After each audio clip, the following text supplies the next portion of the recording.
Hey everybody, Wakia here. Thunderation is back doing another video that he said he probably wouldn't do. I don't know, it's just kind of fun for me sometimes. I just figured, I think about things and what did I do with my water here? There it is. Okay, just want to make sure I got my water. I think about things and I think it might be timely to do a video on it, or at least talk about it. I'd rather talk about it on the video than write about it. My fingers are worn to the bones typing. Don't really like it, and here I am, a writer. Well, what can I say?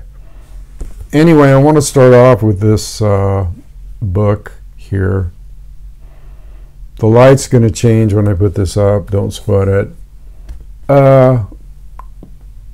Tom Brown's, take a good look at it, America's Best-Selling Wilderness Series, Tom Brown's Field Guides. And this one happens to be on city and suburban survival, which would mean if the shit comes down in the city, this is the book you want to have, okay?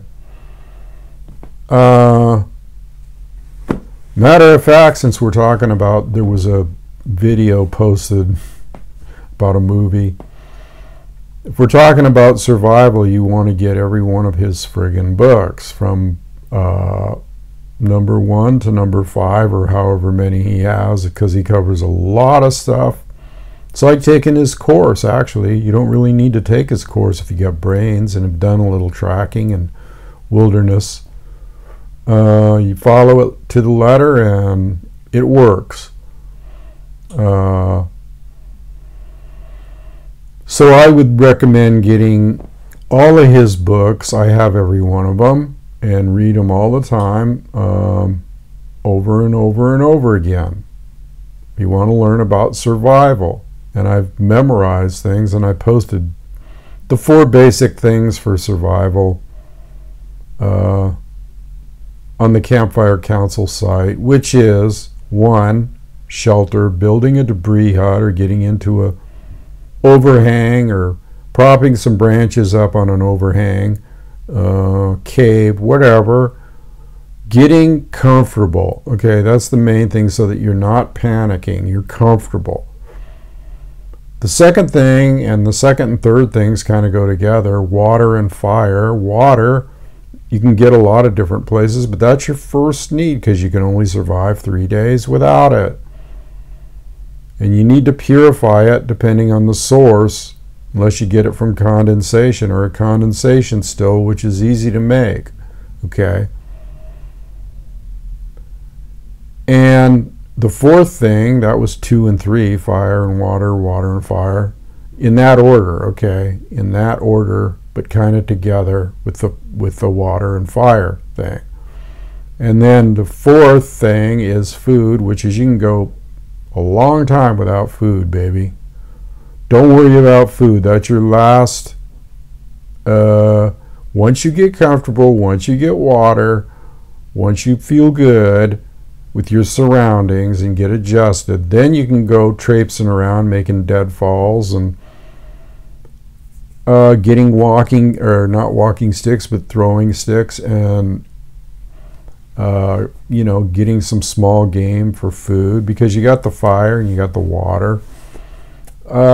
Small game isn't hard to prepare. Don't want to go after the big stuff. I wouldn't recommend it. There's berries and things that you can eat, but you got to be careful, and Tom Brown has a book about that, and you can watch animals for that. Okay, I posted this, but this is for the people that aren't on the Campfire Council. So you got the book, okay, you got the books, and you got all the stuff that we post on here. There's several survival things. Incidentally, making a debris hut is not a real big deal, just real short, in real short terms. You get a forked branch, okay, and put it on one end, and then you lean another branch on the other, and then you pile branches against that spine, okay, on both sides. Then you just get a bunch of leaves and throw it on this debris hut, okay, and keep piling leaves on there and piling leaves on there. I don't care how many leaves you got to pile or debris or whatever's around. That's one way of getting out of the shelter. And you can actually make a campfire right in front of the debris hut, to the door of it, so that it warms the debris hut, because you can put on the opposite side facing the debris hut, you can put kind of like a little higher wall on that side of the fire ring to reflect the heat inside. Then you can stuff leaves inside your clothes. You can be in 40-degree weather, you know, 0 weather, and be comfortable if you do it right. Survive easily. Okay, feel like you're in your own cocoon. Once you get comfortable, once you get warmed up, well, hell, if there's snow on the ground, you got water. And if there isn't, you can build a condensation still. So anyway, I thought I'd just cover those things briefly. You have to feel comfortable in the wilderness instead of fighting it. You don't want to fight it, you want to be friends with it, just like Tom Brown said in his video that I posted on here. It could be paradise for you. Once you get the hang of it, you could live out there indefinitely if it wasn't for the friggin' laws about government land and all that stuff. And then they don't even know when you're out there. It's too big. So anyway, you know, if you're going to survive, do it right. Learn how to be a tracker. Okay, this is what trackers know. That's what Tom Brown's Trackers School, that's what anybody that teaches tracking like myself knows. That you have to learn how to be a tracker. How are you going to, you know, how are you going to follow animals? How are you going to follow? Now, if you really want to read a good book about Tom Brown, there's a one called Tom Brown's Case Files, of where he has rescued several people. He's rescued kids, grown-ups, people that got lost. He's tracked criminals, okay, through the although he doesn't like doing that anymore because he had an experience with that. I think he actually got shot, okay. And one person he had to track, that was, he trained for the special forces, that, you know, some guy that went kind of off the deep end, he had to track his own student. So he's been through it all. And there was even a movie made about it that was kind of a spin-off on it called The Hunted. Tommy Lee Jones and Benicio del Toro. Watch movies like that. You're going to learn something.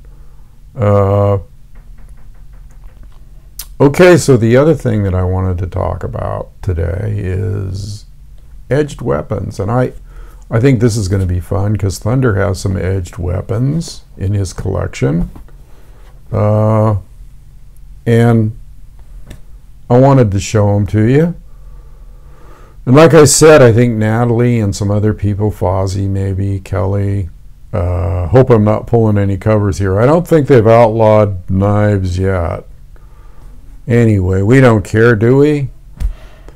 So anyway, I thought I'd start with, let me see what I got in my knife collection here. I'm bending down. Why don't we start off, since we're talking about Tom Brown, why don't we start off with the knife that he designed specifically for surviving in the wilderness. And this is called the Tom Brown Tracker's Knife. Okay. Let's see if we can get it good. There's a little emblem on there. It's kind of like a black finish on the knife, and it's, yes, you can see it's very sharp, and it's got it's put together well. It's solid, it's heavy. Yes, it does have a serrated edge on it. This is a multi-purpose knife that's used for like cutting cord, chopping. This part right in here is kind of like an axe, the serrated edge, for bark, And this is not the full size. This is like one size down from the full size, which I kind of wanted just for the city and protective purposes and other reasons. I always carry something with me. Trust me. This is a little oversized. It may be illegal, but I've known to be illegal before. I usually carry one of the other knives in my collection for protection. You don't even really need a knife. I don't, but sometimes it feels comfortable, let's say, to have one. Now this has a little emblem here, a little Tom Brown. I don't know if you can see that. It's pretty awesome. He signed it. Now this sheath I made here that I have stuck on it is just 2 pieces of leather to keep if I want to stick it in my pants or whatever. But I make some beaded sheaths for my knives, kind of like this, little bit more decorative, and you can hang it from your belt. I have several, and then with the Tom Brown Tracker's knife also comes this plastic Kevlar. I don't know, it's kind of Kevlar-ish, I think. I'm not sure what it's made out of, but it's got 2 clips on the back, and you can put that knife in there and clip it on the back of your belt so that you can have like a back right-hand draw off of it if you need it. And they also make these in leather too, but there's the clips, and that's the Tom Brown and the sheath, okay, which again you can clip to the back of your belt, and it can be, you know, this is a right-hand draw, okay, around the back, concealed. Okay, so that's the Tom Brown knife, and then I wanted to show you this knife here. I've had this, I think this is the oldest knife in my collection. It's called a Western knife, and it was made a long time ago, and it's really good quality, and it's still sharp. It's a beautiful knife. Western, it's called. I believe that's the brand name on it. Yep, Western USA, made in USA, baby. And this was a long time ago. I've had this knife for like, it's almost like a K-bar, a mini K-bar, which I have one of those too, with the name Thunder engraved on it. Somebody gave it to me. Appreciate that. But this is a beautiful knife, you know. And now on the knife thing, remember I said before, if you're in a fight or if you're using it for defensive purposes, you want that knife hidden behind your, like this, okay, against your wrist and near your forearm. Okay, that's how you want to hold a knife if you're in a situation where you don't want them to know you got a knife. That's how you use a knife, and you come up across like that, hand-to-hand combat. Looks like you're throwing a punch, but actually right behind there's a real sharp blade. Slice. Don't want to hold it out, hey man, like this, because somebody will take it away from you and stick it where the sun don't shine.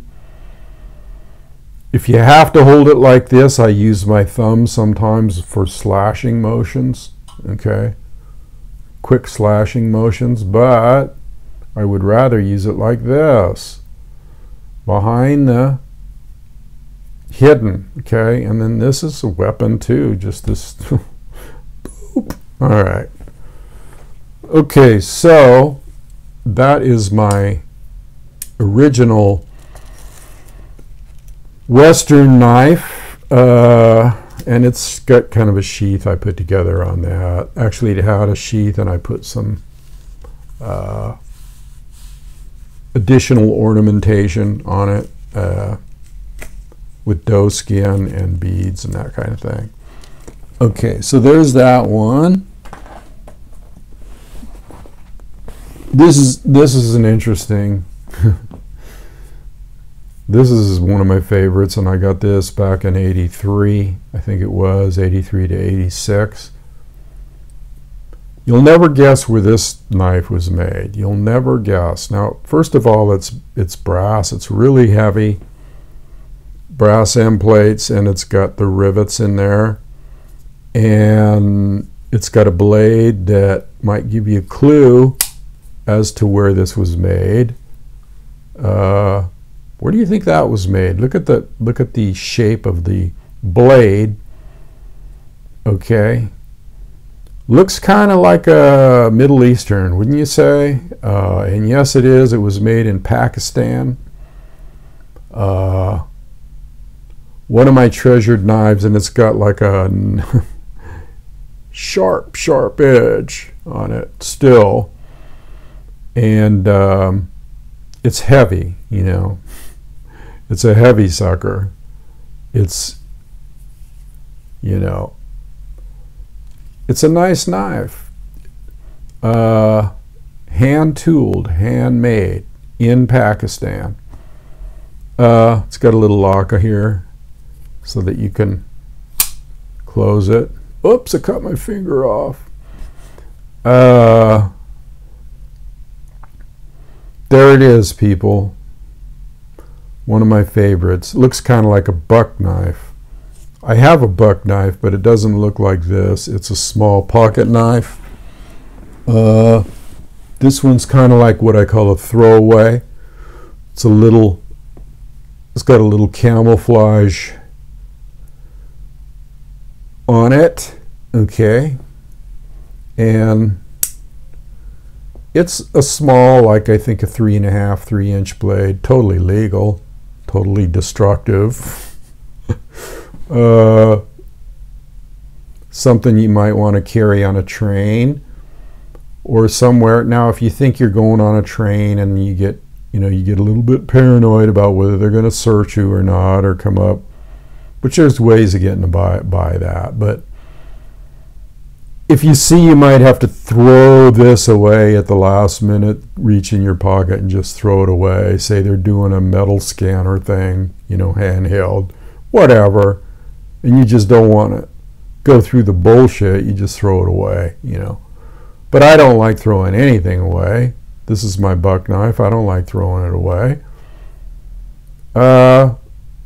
But that's what they're called. Little knives that you carry, or even little sharp things, or anything. Even a credit card sharpened on the edge.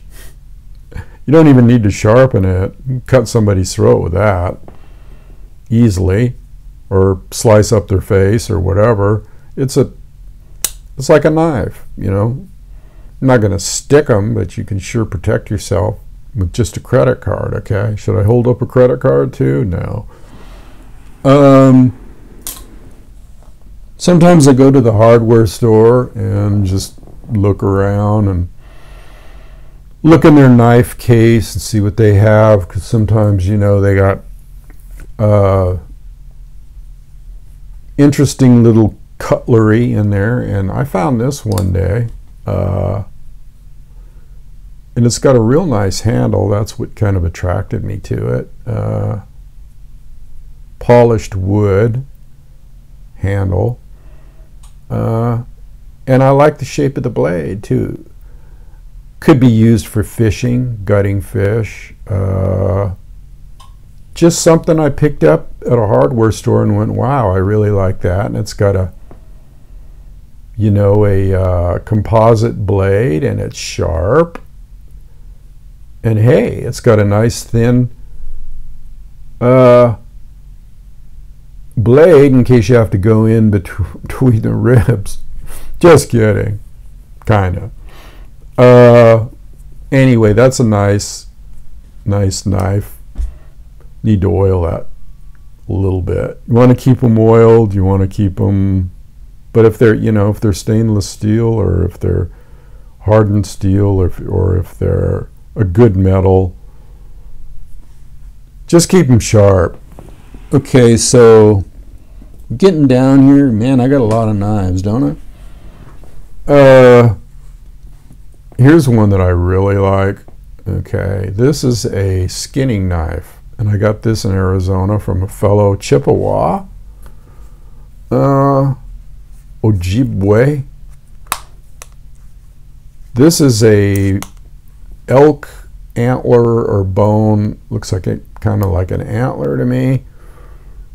And it's beautifully tinted with the brass fittings, you know, the hilt and so forth here. And look at that curve. That's a skinning knife, people. You know, skinning, you know, like skinning. But this is a beautiful little knife that you can carry.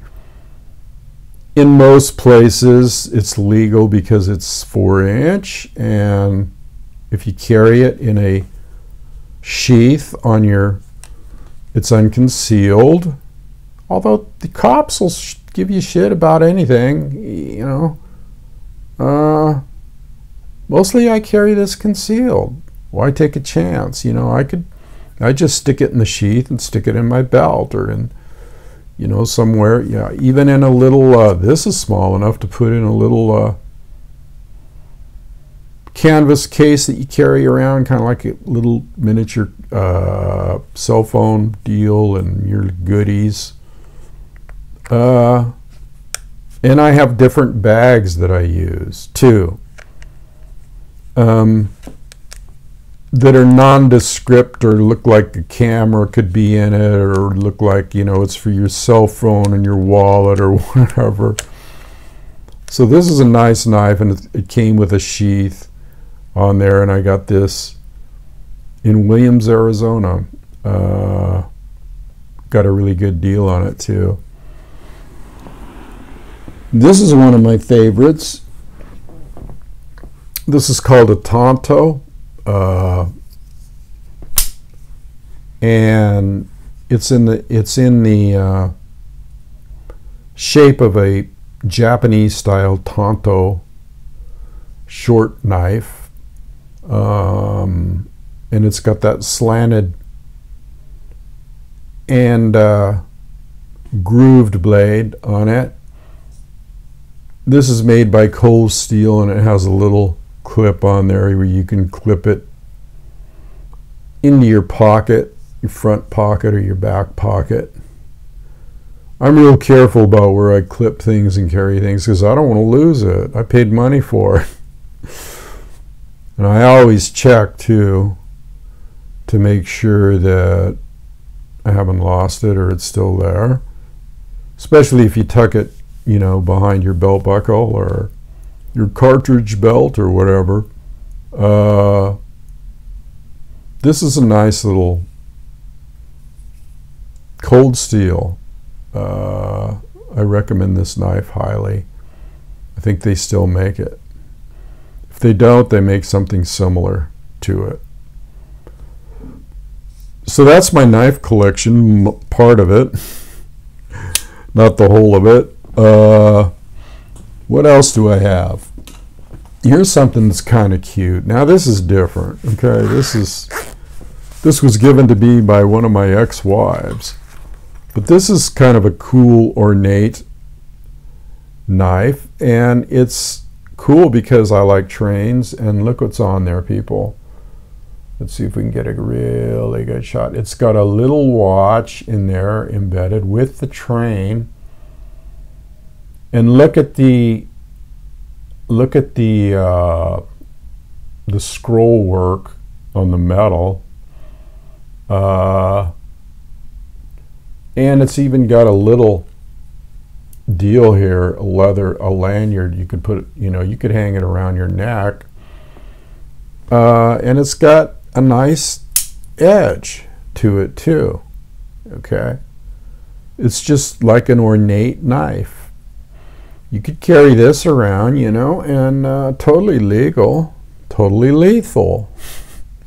What does it say on there? It says Jupiter, and that's the name of the locomotive on there, the Jupiter, which was one of the two locomotives that met in Utah when the Union Pacific and the Central Pacific, I think it was, or was it the Central Pacific and the the two railroads met for the transcontinental. One was Union Pacific, could have been Central Pacific. I can't remember now. See, I'm really getting bad, and I know trains real well, almost as well as I know knives. That's a nice little thing, and it comes with a case, a zipper case. Edged weapons, people. Want to see my firearm collection too? Don't think so. So anyway, that's some of my knife collection, and it's always good to have an edged weapon or an edged tool, if you want to call it that. Everything's a tool, even a firearm's a tool. You have to have respect for these things and reverence for them, and that means taking care of them and oiling them and keeping them in good shape, and because these things can be your lifeline. They can be a protection to you. They can serve you in the wilderness. They can serve you around the house for odd jobs. Like opening a potato chip bag. You can practice your quick slit with just hold up, a potato chip bag and cut the top off. Hey, it's hard enough to get into these goddamn bags anyway, isn't it? Do you believe this packaging they got now? You have to be Atlas to open up some of these things, like some of these drinks and stuff that they got sealed, or some of the stuff, you goddamn well better take out a knife like that or a pair of pliers or something just to get into the thing. With all this packaging they got now, why do they put that stuff on like it's welded on or something? It's crazy, people. Even grown men have a hard time opening it. Sometimes you got to let it run under the water and heat up the cap so it expands, and you just take it off real easy that way. But they're going absolutely berserko with this packaging stuff. I mean, it's even hard to rip apart some cellophane things. I don't know what kind of glue they're putting on there, but it's good. That's why I just take out a knife and whoosh, slit right across it, open that puppy up. Let's see, is there anything else I want to talk about? I keep saying that I'm doing this because I'm waving at somebody. I'm not really. I'm just trying to get the light to settle down here. I don't know what else I want to talk about. I think that's probably enough. I just can't emphasize enough, like on the council, we should be putting up stuff. There's some good stuff, music and all that stuff, but I recommend putting up more relevant things for the purpose of the Campfire Council. And talking about that a little bit more, that's my only, not concern, just noticing. Put up more survival stuff. I'm going to put up more survival stuff. Yeah, I put on some music stuff. We all do, but sometimes I don't even like listening to music from the past. And I'll tell you why, because it brings back memories that I don't want to deal with. Yeah, I can evoke certain feelings, but also memories are associated with those feelings that some of them, I don't know, might not be beneficial. That's just a personal thing. It's a personal thing with me. But now see, that's why I like Native American flute. Maybe next time I will show you my flute collection, and I'll start, because I've really been hammering away at practicing on the Native American flute, or the native flute, channeling the holy wind, because it's been very peaceful for me to do that. rather than talk about all the crap that's going on in the world, and listening to some of these just world-class iconic flute players like Carlos Nakai and Gary Strautzos and others. There's a new guy out. Oh, what's his name? Kelvin. Ooh, he's good. I'm going to have to remember that. So I like listening to all the little inflections and stuff that they come up with and the fingering, and I like to get into that and watch that and then try it myself. And so I'm like practicing. I know most of the ornamentation and how to crank out the notes and a little bit of jazz and that I can throw in to flavor the Native American feel. But I'm getting more into the ornamentation, which is a term that's used for the little, the tonguing and the little sounds that you can make through tonguing, using your tongue and using your tremolo or using your gut to make a tremolo type sound, and just different things like that, to make it sweet sounding and to make, and to allow spirit to flow through you. So maybe next time, I don't know, one of these times when I feel like I'm brushed up on it, back to where I used to be and farther, I might do some flute playing on here for you guys. Keeping in mind that this is not a professional studio, it's just me playing the flute, maybe with this microphone stuck on the end, and showing you some of my flutes and talking about the history of the flute and some of the stories associated with the flute. So that's a video for another time. So until then, it's Thunder saying, keep on keeping on, people. Walk the red road. Thunder, over and out.